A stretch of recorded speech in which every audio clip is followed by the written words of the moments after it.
may kulay yellow na picture, tap lang natin tong bilog.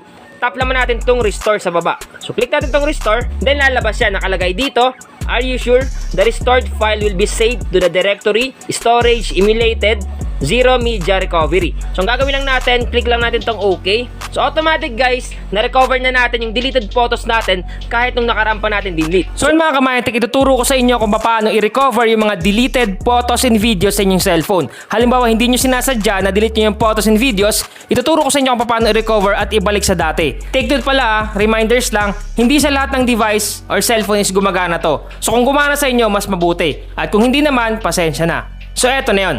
So ngayon guys, may tuturo ako sa inyong napakalupit na tricks. So tricks to guys kung paano i-recover yung mga deleted photos and videos sa phone natin. Minsan kasi hindi natin sinasadya na nadidelete natin ng kusa or minsan naman na-format natin. Minsan din pag pinapahiram natin sa mga kaibigan natin, kamag-anak, tropa, kaibigan, hindi minsan maiwasan na nadidelete talaga yung mga photos and videos. Ngayon guys, may tuturo kasi yung napakalupit na application na kaya niya talaga i-recover yung mga deleted photos and videos sa phone natin. Make sure lang guys na panoorin niyo yung video hanggang matapos para malaman niyo kung paano gamitin yung app at kung ano yung application na yun. So una natin gagawin, pumunta tayo sa Play Store. Hanapin natin yung Play Store sa ating cellphone. Once na makita na natin, tap lang natin yan. Pag andito na tayo sa Play Store guys, pumunta naman tayo sa search bar or search engine sa taas. So eto yon, click lang natin. Then i-type natin dito yung pangalan ng application. So i-type natin yung Photo Recovery Taimai. Yan guys yung i-search natin, uulitin ko, Photo Recovery Taimai. Make sure lang guys na tama yung pagkakalagay nyo para lumabas kagad siya sa result.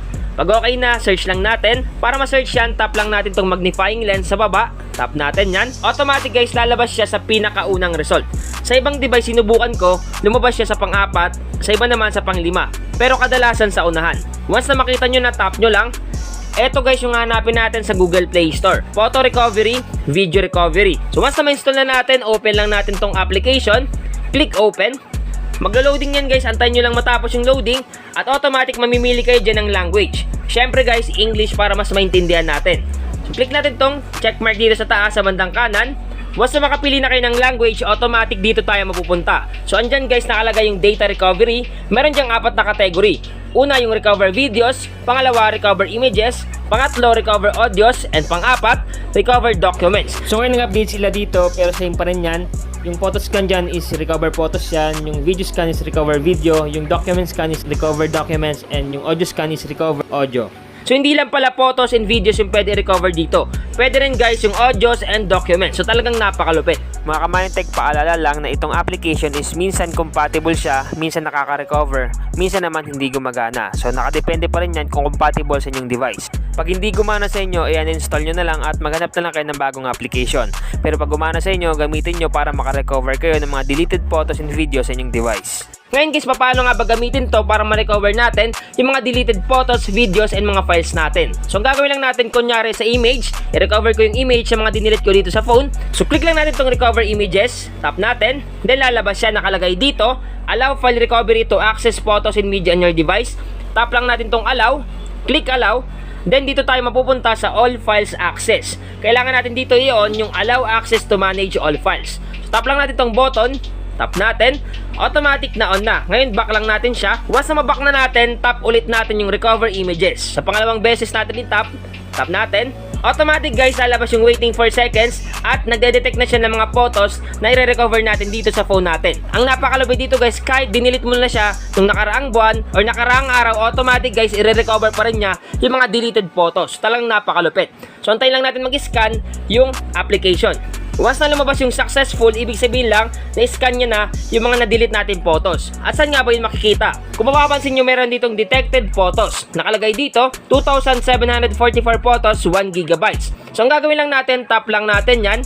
Once na matap na natin lahat ng mga images na na-delete sa phone natin, automatic makikita natin dito. So yan guys, napakarami ng photos na mga dinelete ko. Pero pwede pa rin yan i-recover. So ngayon guys, paano nga ba i-recover yan? Take note guys na-scan pa lang yan. So hindi pa yan totally na-recover. Ngayon guys, para ma-recover mo yung mga deleted photos, ang gagawin mo lang, itap mo lang dito yung mga bilog. So pipili ka lang dyan guys ng gusto mo i-recover. Or kung gusto mo guys lahat, tap mo lang itong pinakabilog sa taas. Pero sa akin, pipili lang tayo ng isa lang. So kunyari ito guys na may kulay yellow na picture, tap lang natin tong bilog.